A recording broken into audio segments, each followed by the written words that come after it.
Nasrine's career really over the last 12, 13, 14 years developed since she was a student at the AA, and I'm really pleased that she is giving this lecture here tonight. Nasrine graduated from the Architectural Association Nasrine Seraji graduated from the Architectural Association in 1983 and worked for a number of practices here in London before she moved to Paris in 1988, where she set up her own office, the Atelier Seraji.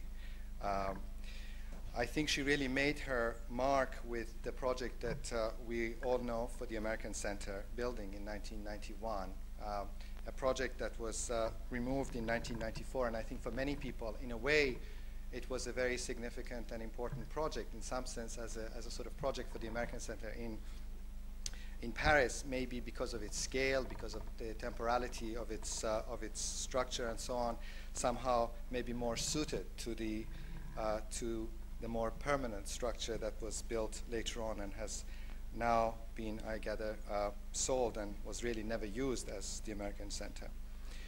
Over the last few years, Nasrine has been involved in a number of major projects. She has been shortlisted and participated in the four-year competition for the homeless in Birmingham of 1992.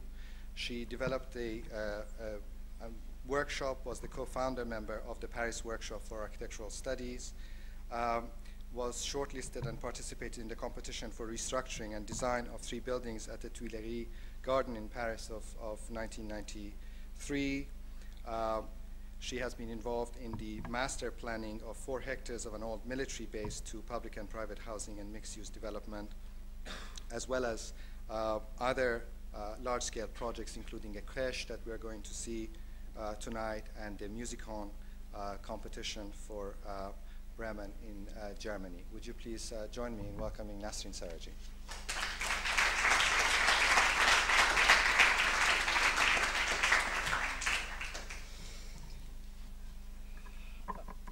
Thank you, Mohsen. It's a real pleasure for me as well to be here again for the 3rd time, at least as speaking, which I was thinking about it this morning as an interesting sort of stop in the development of the year. It allows one to think, to know what one has been doing apart from teaching the whole year round. And I would also like to thank all of the students that are here, since I know that most of you are panicking for next week, but you shouldn't. Anyhow, I'll be talking about 3 projects. First one, most of you have probably seen in the past week, the exhibition in the bar, the Bremen competition for a 2,500 seat Philharmonic hall, which I would prefer to call a room for listening to music. I'll be structured and talk about it, hopefully, for about 35 minutes. Then I'll talk about the crèche. I'm using this also as a practice because next week we're having the oral presentation for the competition, and I will spend about 25 minutes on that. I will call this a room in the city. And then I will spend about 10 to 15 minutes on a current project which is in planning permission stage, the entrance to a museum, an entrance to a cave, and I prefer to call this an entrance because of its scale, even though the scale is really a building. The project is actually a building. The projects have in common the projects have in common actually the concerns that we have in the studio with, which is the concern with contemporary space at 3 scales. Bremen was a competition inviting 12 groups of architects, of which we were amongst the youngest, with Sauerbruch and Hutton, who about 2 weeks ago gave a lecture here.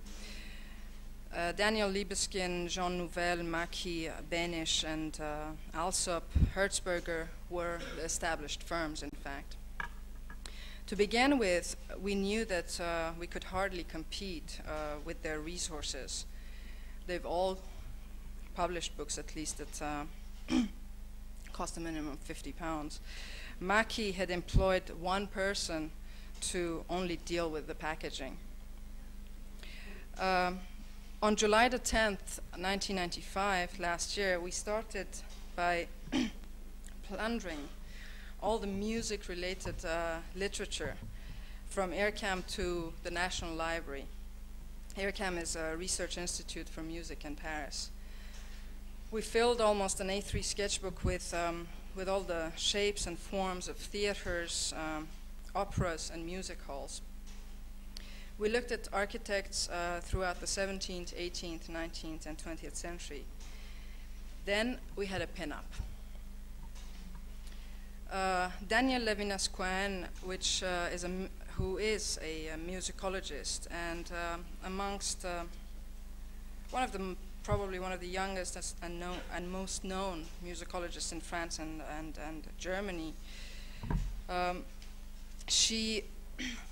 She was the one that told us about the experience of many concert halls that she had had. I mean, the way that she was talking about it actually gave us the impression that she had been to every single concert hall in the whole world.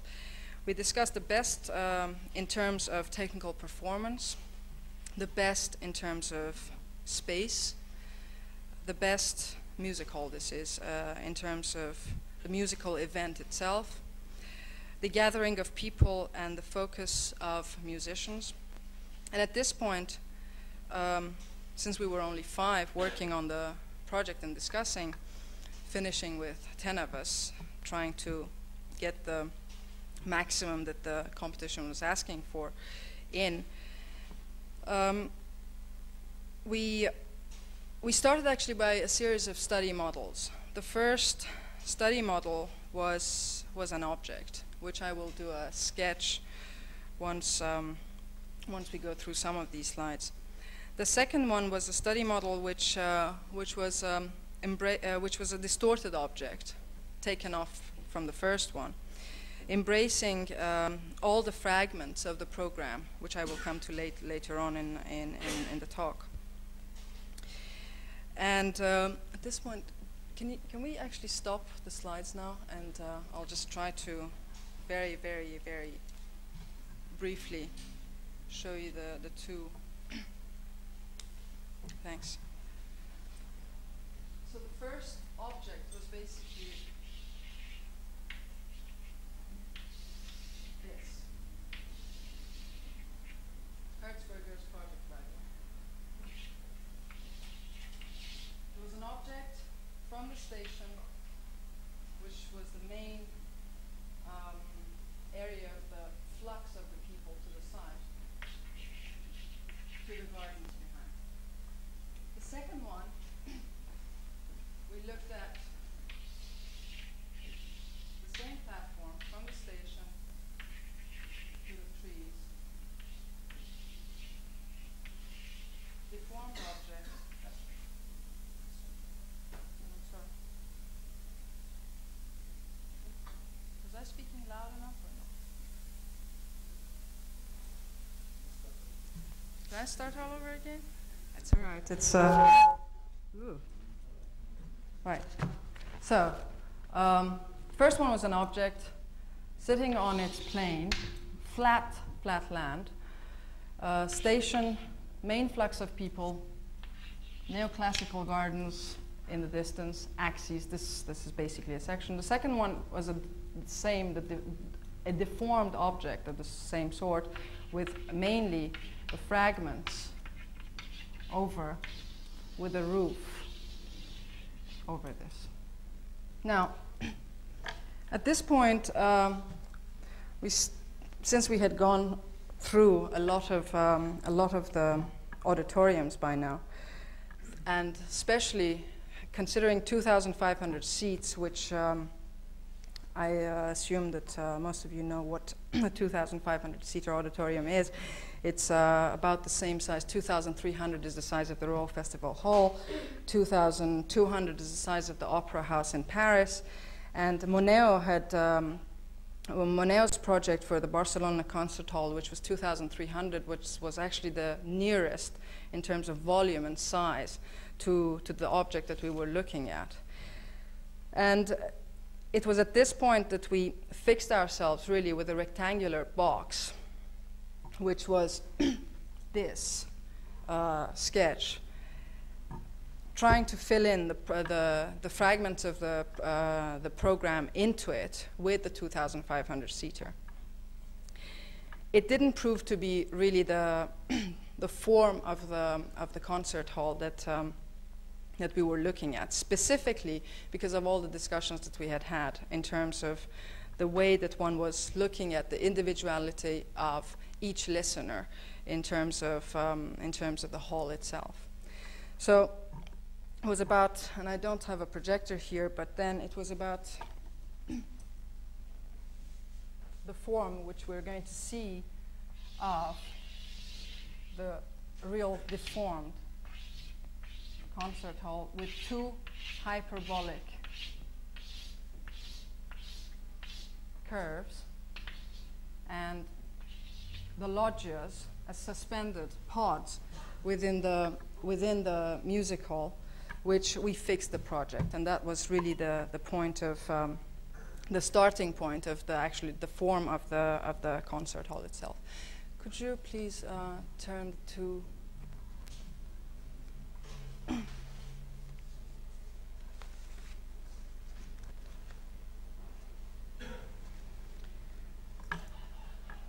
So one of the first questions that we asked ourselves before getting to the explanation, description of the site and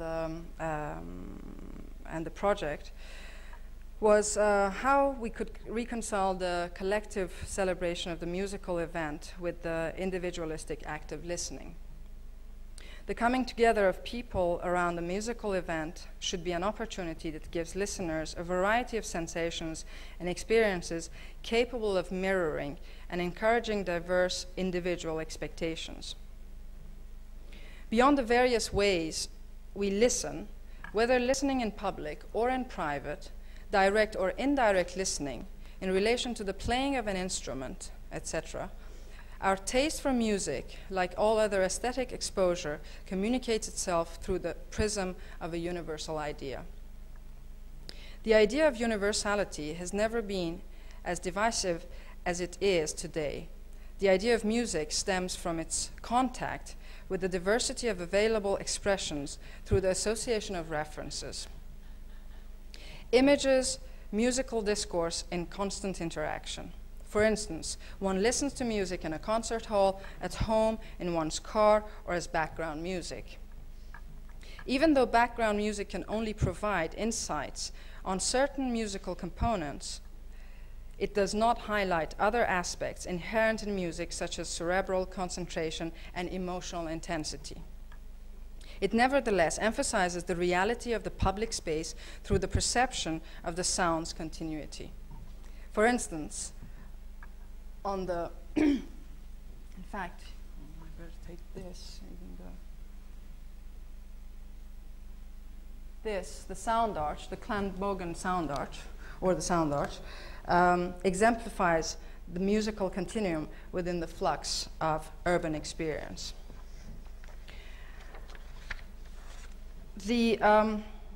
Another point which was quite interesting as an inspiring point was this quote from Pascal Dussapin, who's a composer, who says, "We don't even have a concert hall to listen to Schoenberg." Music requires amplitude, and I think that musicians claim focus, which is a paradox in its entity. How does a contemporary concert hall define itself in accordance with numerous acoustic geometries, reconnecting itself within the constraints of an enclosed volume, where movements alternate from the musical notation to the space of music? Now, the Musikon of Bremen, which was to be considered and is considered as an institution within its urban setting, the site allows us to. In fact, I'll just go through a little description of the site.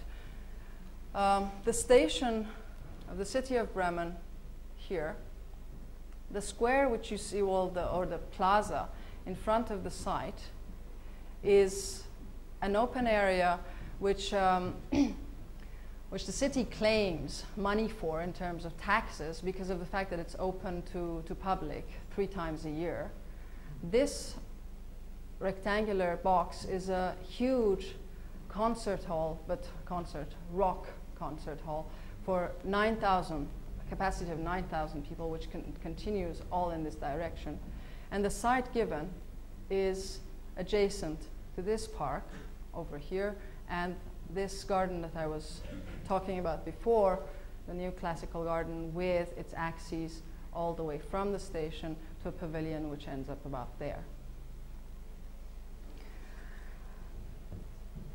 The narrowest part of the site, and hence the most vulnerable, was paradoxically chosen to house the focal element of this project, the 2,500 seat hall. The project in its overall configuration is built on contrasts. The massive shell of the concert hall against its unfolding groupings of facilities. The musical event, i.e. the concert hall, is literally upheld by the built-up platforms of urban appendages, which we call them, i.e. the other musical facilities. The romantic conflict between life and art is replaced by the juxtaposition and superposition of public spaces which serve various functions, i.e. reference and music library, bookstore, record store, cafeteria, conference rooms.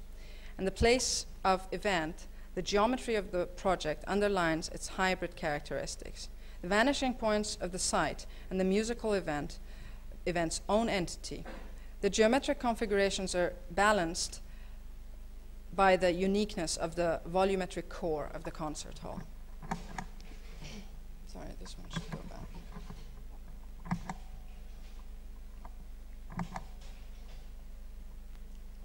Now, in that slide, you actually see the front facade, meaning the front of the plaza here, or the open space, looking towards this block, a 1960s hall, which is right here, in fact, with the main concert hall right there.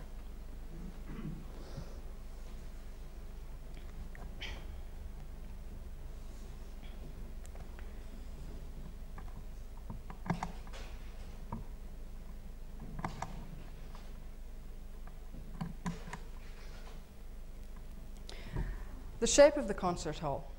The project maximizes the restricted space allocated for the site by allowing its acoustic and stage perspective to intensify the music impact. The auditorium's architecture inherits its legacy from the theater, the opera, and the concert hall. The typologies may evolve through social, technical, or artistic criteria. The concert hall and its architecture seek to entertain the public by transforming the musical event into a unique, idealized experience. They share the most common values, so long as they integrate the irrepressible, heroic meaning inherent to the symbolic message of music. I'm sorry about this slide, but I was wishing that it would show the main body of the hall itself with the loggias.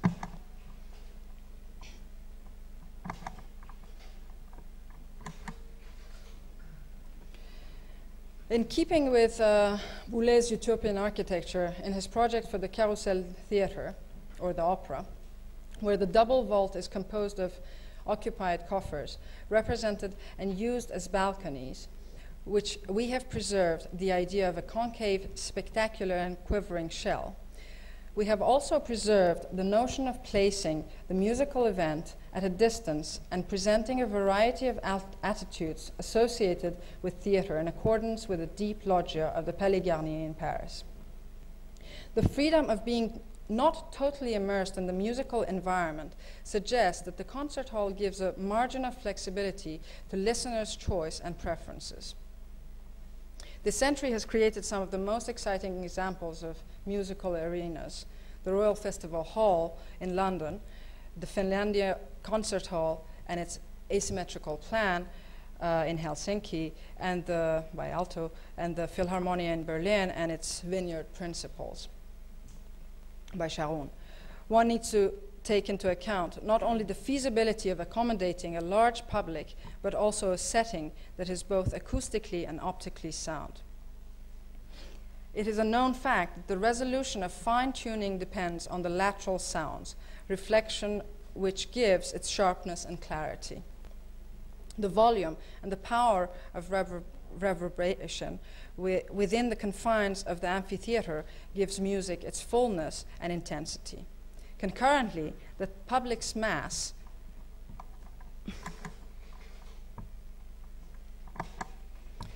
contributing to contributes to the event's appeal.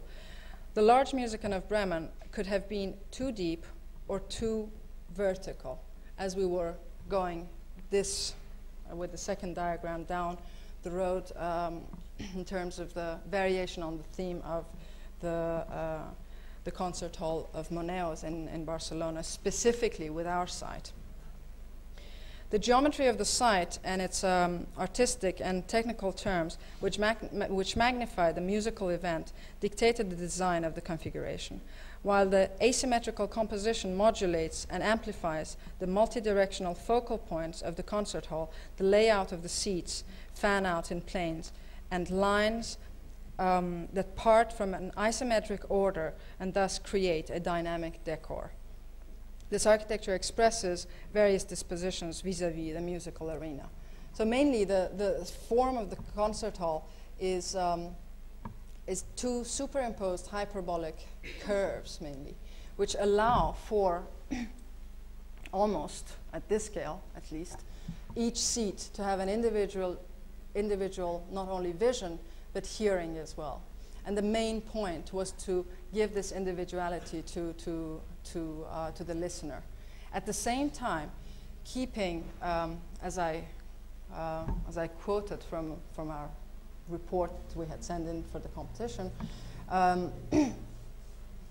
the loggias have the specificity of being both acoustically and structurally within the shell objects in themselves, but also allowing for experimental music to happen within them. When I say experimental, I mean that at the same time that we have the concert happening within the main hall, one could be within one of the lodges or one of the pods, as you see in the slide, deforming, distorting the music. If you have the wish of watching only the gros plan or the what's the word, focusing on the hands of the pianist, you would be allowed, you would have the chance to do that through visual and technical capacity of the pod. At the same time, you would be free enough to be within the loggias, not taking part in the event of the music, not being part of the hall itself.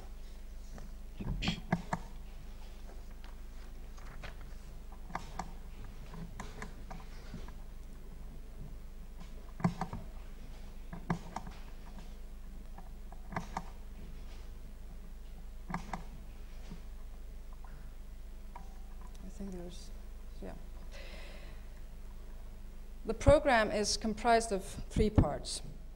The first part is the concert hall with its different axes, which happen all around the building, in fact. So there's one axis coming from the park side, the other one from the gardens, neoclassical gardens with its pool, the other one coming, in fact, relating to the rock concert hall, and the one on the far side of the slide coming from the station.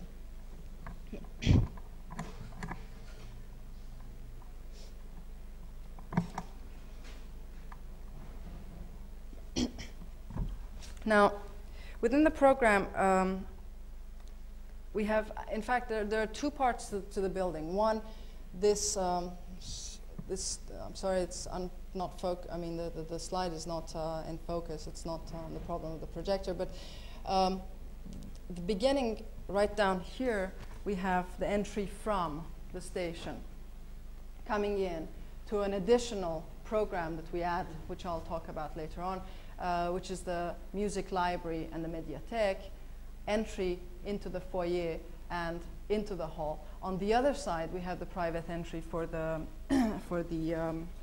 for the musicians, or rather the artists. The part which is, or the artists' quarters, includes dressing rooms and the musicians' green rooms, which is located immediately behind the backstage. The practice rooms and the administrative offices all are concentrated in the latter part.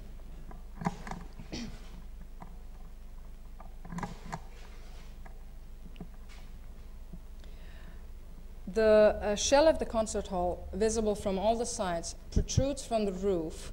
It is the most imposing element of the structure.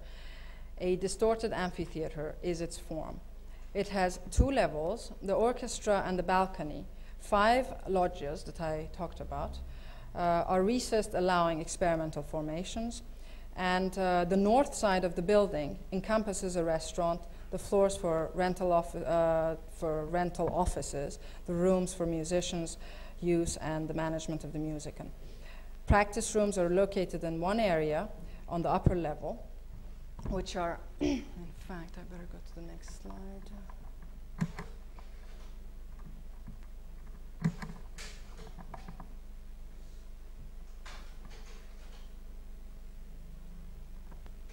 I think there should be a section there, yeah.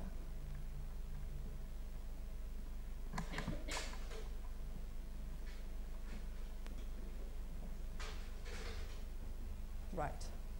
So, yeah, that's, so the practice room's happening here, right at the top, with which this is basically a section cut behind the concert hall itself, with the artists' quarters back here and the practice rooms elevated right to the top, which is a completely contained rectangular box with its opening with a balcony onto the gardens on this side.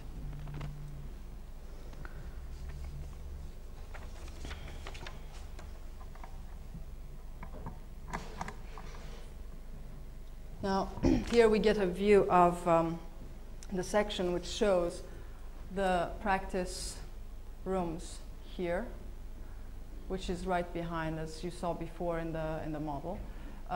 This, therefore, is the musicians or the artists' quarters with their own independent entry. This shows this picture on the model shows again the same area for the artists right behind the backstage area with its facade onto the garden, to the gardens to the south, with these cubicles as management, but also offices reserved or addressed to the artists only. This part was what I was talking about in terms of entry from the station with the mediathèque and the additional program that we have as a casino. Therefore, entry through foyer first level, foyer second level. The foyer is also directly connected to an additional program, a megastore, something like Virgin Megastore, which we propose right at the bottom, which keeps the building, in fact, alive outside of the hours of the musical event itself. Therefore, it acts as a part of the foyer when the event is in place, and when it's not, then this ground level, both to the side of the plaza in front and the garden, acts as one level of activities, programs, relating only to the life of the city during normal hours.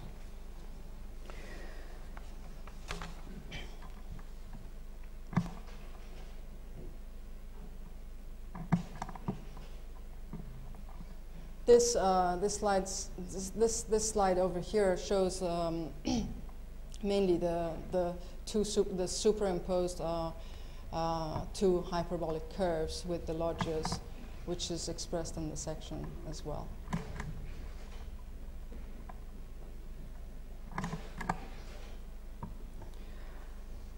Right. Now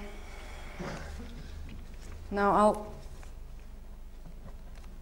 jump from Germany and go to the crèche and the project, which was a competition launched about a year and a half ago. About a year and a half ago, we were shortlisted for it, and through administrative changes, and also in the meanwhile, the president changed, and therefore the competition was relaunched again. And about 3 months ago, it all came together, and about 2 months ago, we handed in eventually the competition. The program is for a nursery for 60 children between the ages of 6 months and 3 years, and 35 housing units. The site is located in the 13th arrondissement of Paris. It's basically, on one side we have a vehicular street. On the other side of the site we have a pedestrian street with a ramp going up to this level. There's about 3 meter difference of level between this part of the site and the street down below. This is a block of, well, various blocks in fact, but a building of social housing in the 1930s, brick building, right butting against our site. And the limits of our site are basically there, there, and here. Now, the constraints of this program were that the crèche should not be by any means mixed with the housing. Therefore, something to consider something like Corb's unité d'habitation was absolutely impossible. It had to basically be something which is totally autonomous of the housing, at the same time be on the same site. Wherever the structure of the crèche touches the housing units, there has to be an 8 meter distance of protection zone for the children. The buildings should be aligned in such a way that, that both the street facade from there continues right to the edge of the site, and this one as well. So these two alignments are an obligation within the program. A minimum of 8 meters to be restricted from the internal limit of the site, which is, this is the internal limit of the site. Therefore, minimum of 8 meters, otherwise we can't build here. And within the 20 meter band of the facade, the alignment facade, meaning this, and that side, we can only go up to the height of the adjacent buildings. Now, these rules and regulations obviously exist everywhere, and they're even more exaggerated within the city of Paris. As we start going out of the city to the peripheric, it becomes more lenient. There is a Bible that we have, which is called the Code de l'Urbanisme, which dictates the form and the volume of the building in almost every single project. Because by the time that you apply each rule and regulation, you have the main form of the building. Now, here we decided not to look at the Code de l'Urbanisme, and before having looked at the building, which served as a reference, or rather, instead of looking at the code and saying, okay, this is the way that we are, you know, we have the volume, and here's how we're going to resolve it. We thought we'll look at some of the buildings that have actually inspired the Code de l'Urbanisme, which is the buildings, the types that we find in Paris. Now, within the constraints that we had, we found that the nearest type that we could come to was the type of the Hôtel Particulier, which is a sequence from the street inwards to the limit of the site.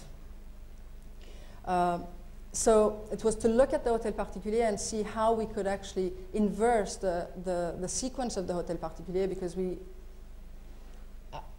I actually felt that it was quite interesting to inverse it because of the fact that the courtyard of the Hôtel Particulier could become part of the external space, therefore part of what is around the building as opposed to what's behind it.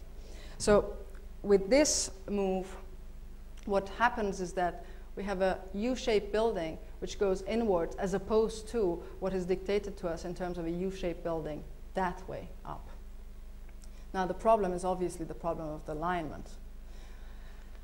When we go further with the problem of the alignment, specifically in this side, just around the corner we have the Salvation Army building, which has exactly the same problem, both in terms of the alignment and also another constraint which I forgot to talk about, which are these party walls, which are there, and here, the three that we have to completely butt against, otherwise, and they ask us within the competition, but also within the Code de l'Urbanisme, that we have to absolutely construct those. Now, what Corb does, which is quite interesting, is that, first of all, I mean, this is a new slide, but if we look at the older pictures of the site, he has the problem of the party walls, but the party walls actually, in his case, become the vertical alignment to the street, and they become an extension. Therefore, it's a constructed party wall, if you like. Now, looked at that, then the problem of this alignment still existed. Now, that one was resolved by what Nouvelle does in terms of the alignment in Boulevard Raspail. Now, he has the same problem with the exception of the cedar tree, which is behind the facade, which he has to absolutely keep.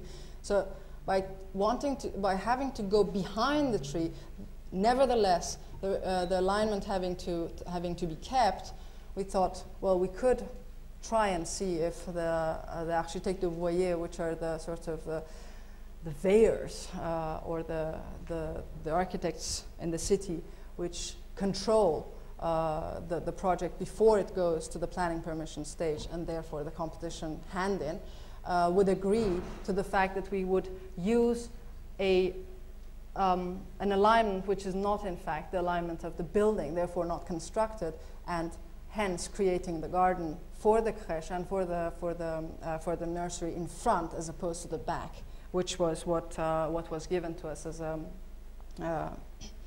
Now, we talked to them, and they said, fine, that's not a problem, except how are you going to deal with the alignment? And we said, well, what about a glazed wall?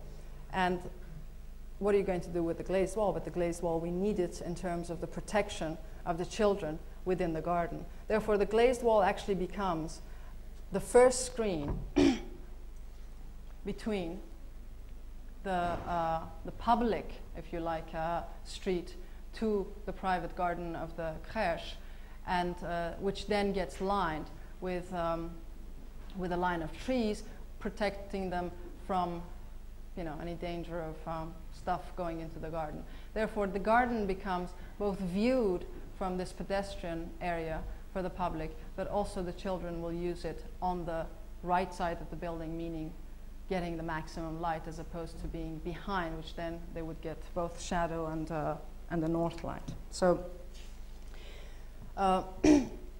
then there's the plan here is mainly the entry to the crèche with services on one side, with an object in the middle which basically marks the area of the director and one of the senior teachers or one of the senior nurses, with the playground of the children right behind it.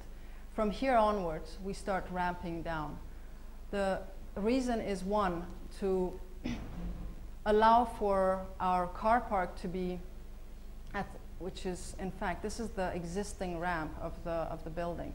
One is to allow for the car park to be almost at the same level of the ground here, but also to allow for the children to begin at this level to feel the fact that they are within a territory which they can play, and it's a place that they start actually crawling, and it's their playground extending to the garden itself.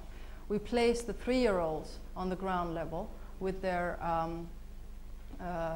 with their water room right onto the garden, and their eating place and sleeping place and playing and whatever in this area. Now, this is one of the blocks of the housing, and that being on the other one, whereby we have the entries and shops on the ground level, an atelier d'artiste on this ground, which is a 3-meter higher ground than that, obviously, and the entry with the staircases, typical sort of block on 2 sides.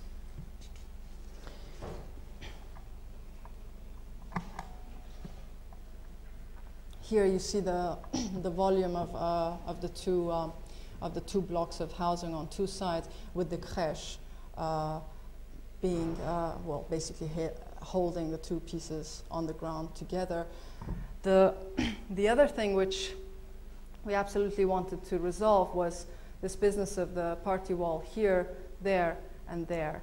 Now, here we actually build it up with the volume, with the main volume of the apartments, 1 apartment per floor up to this level, and from top to bottom, and then from the bottom to this, almost this level, about 3 levels, we have 2 apartments, obviously going with the numbers of the of the apartments that the brief asks for, which are up to there.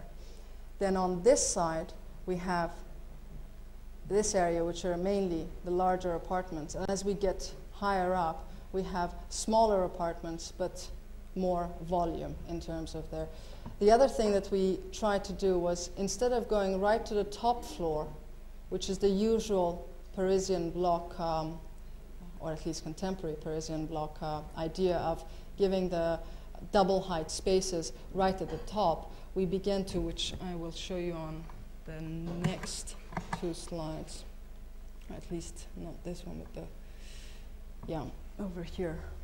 In fact, this is not a good section to show, but well, it is actually, because it's we keep the double heights at various different stages. So this facade here, which I'll show you, becomes a facade which has double heights in it, as opposed to being only on the 2 top floors, and therefore it forces us, in terms of the alignments, to sit back lower down, as opposed to sitting back at this level, in order to respect the regulations of the height of the vis-a-vis.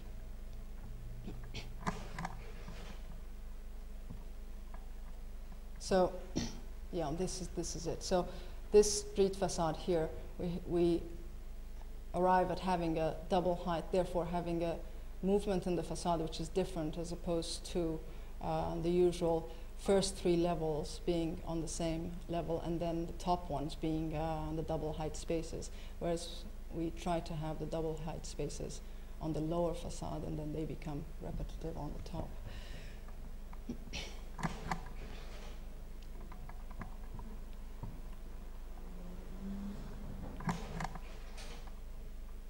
Now we get to this last project, which is which unfortunately I don't have plans for.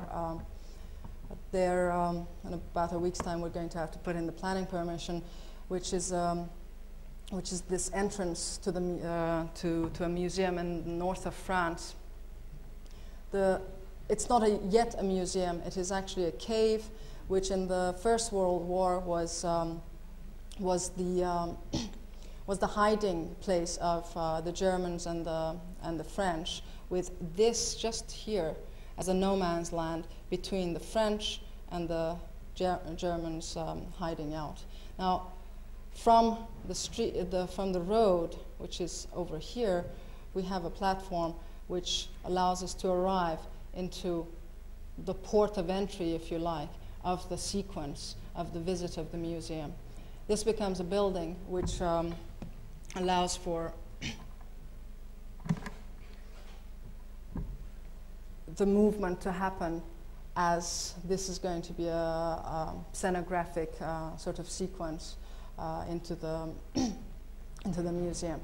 Therefore, arrival onto this platform, which is open to a valley right here, looking south completely, with about 7 kilometers of view right onto the on a very, very hilly and actually very beautiful landscape right over on this edge. We enter the building on this platform, and we start slowly ramping down to the cafe, which looks out onto the landscape. And from then, we start taking the staircase around the cafe, staircase down onto underneath this level, which unfortunately, again, I can't show you.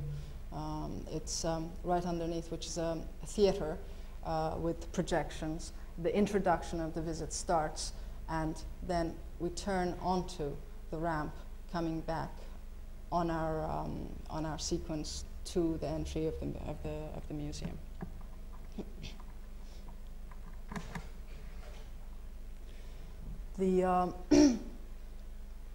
So that's as we arrive. This is the facade looking over to the south, with our movement to the cafe, which protrudes out and then takes us back down onto the theater, which the projection and the introduction starts at this level, closed completely, with the exception of the staircase, which is right on the facade going down, looking back again onto the valley, and then into the closed box, which is behind this wall, and back on to the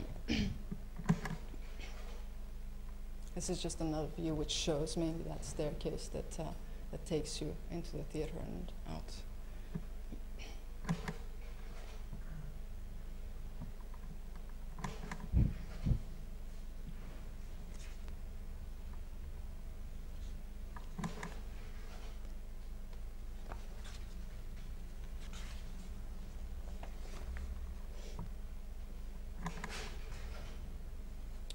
And that was just to include the state of the studio. I would just like to thank both Mohsen and Homa for having inspired me in my student days, and Barbara for having given me the 3 years of support and inspiration.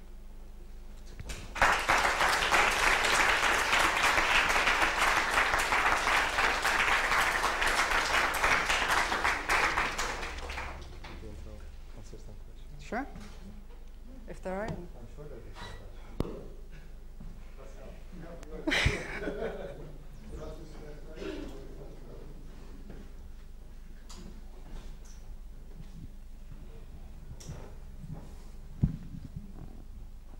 Michael, you wanted to ask some questions. No, I would maybe, I think just in terms of the way of working between the Bremen project and the other two, because you're using somehow the computer, I think, in the Bremen project, and the way in which you are, in a sense, partly it's because of the question of acoustics, I suppose, but there is a kind of conceptual argumentation that's going on in terms of the way in which the forms are developed, which doesn't really have a sort of connection to immediately to a kind of stylistic project, whereas I think probably in the other two one can see that there is a more direct reference to a kind of traditional modernism, revised or reworked. I wonder whether you can say something about Is this something that does exist? Am I kind of misreading it? Or No, you're finding absolutely that no. you're working differently in the Bremen project than the other two? Maybe you could say something on. No, it's absolutely no. It's a true reading of it, and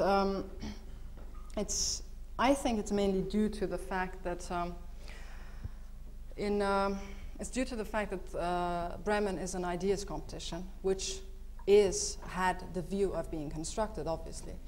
But then the ideas competition has an extension in terms of the idea. There's an extension which is much more open, which allows one to search much deeper in terms of the formalization of not only the form of the concert hall, but the programs and the way that they begin to accord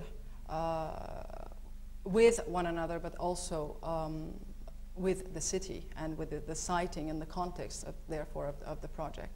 Whereas the other two projects, I have to say that it's very much to do with the pragmatics of projects, which you have a very restricted time to work with. You have a very specific client which asks for a way of seeing things, which we try to our utmost to sort of extend in terms of that search that one executes or tries or attempts to execute within a project like Bremen. But at the end of the day, when the existence of the Code de l'Urbanisme, no matter how much you abstract that, how much you actually begin to play with it, which was what I was saying about the sort of the inversion of the Hôtel Particulier, it's there. And when you can specifically only build within the 20 meters of the limit of the site, and from there on you just have one flat roof, then immediately you're constrained with the volumetrics and therefore the search for that form, which I think is mainly the difference between the two. If the crèche was an ideas competition, I'm sure that it would have gone as far as searching what the crèche could be in terms of the children, the way that one could actually mix the two programs, housing and nursery, at least to the limits of Bremen. Whereas unfortunately, I don't have the slides here. But if one sees actually the competition brief in terms of what is given, and the formalization of here's where you fill the floors with, then I think that as far as we've gone, and it's not a justification, but as far as we've gone in terms of the inversion of that or distortion of that is as far as we could have gone within a project like the crèche.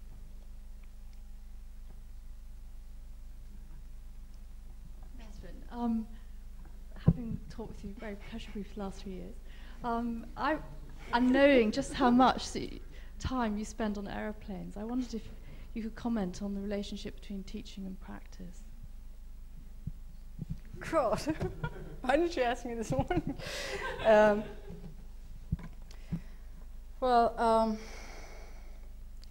mean, it's most of it, but it's a good question.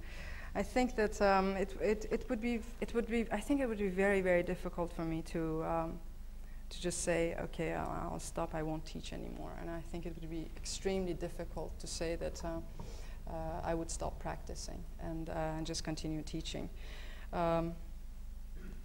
If I give, I'm not sure, but I would suspect that if I give more time to searching for clients and going to different soirées and sort of doing the mondanities that most of the Parisians do in terms of having clients, or at least having the status or the commune as a client, I'm sure that it would help more in terms of the number of projects that we would have in the office. But I think that it's absolutely essential to be able to be inspired by the students.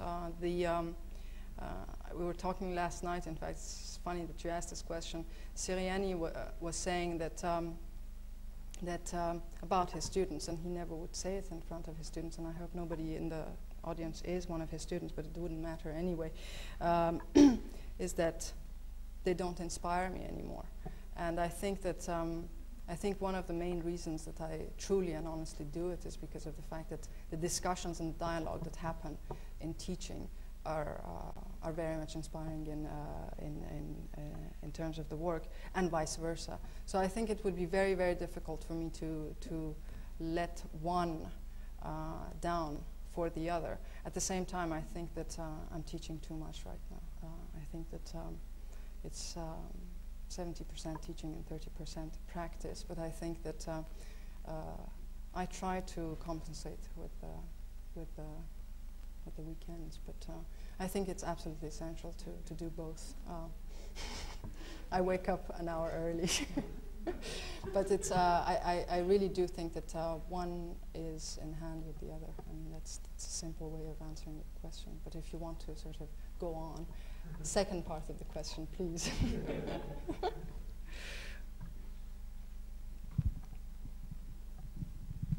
Yes, sir. I'm struck by the quote that you gave about that you apparently used Schoenberg? in the Yeah. yes. Then we don't Giuseppe? we don't even have a room to listen to Schoenberg, which perhaps is a reflection of how long it takes for an idea to occur and then for it to be materialized in a building. Though perhaps one might take the Philharmonie, the Sharon Philharmonie, or the Kammermusiksaal, the small one, finished by his partner after his death, as a paradigm of something, of a place where perhaps Shostakovich or modern music is very much at home, visually, as well as in the active sound. But it's surprising, isn't it, in the Philharmonie that it's a bilaterally symmetrical room. I mean, in a certain sense, there's an axis of symmetry, as in many concert halls, which does regulate at least the design to the degree that one side is like the other. The contrast you give between Finlandia, which is truly asymmetrical, perhaps the one Frank Gehry could build if it ever went ahead in LA, would show us another paradigm. But when you're trying to make this kind of, perhaps it's radical, but this shift towards an asymmetrical room that we know must not be allowed to fail acoustically, and obviously as an event as well. Besides having a good acoustician, how do you keep it under control when it's going off center or off balance?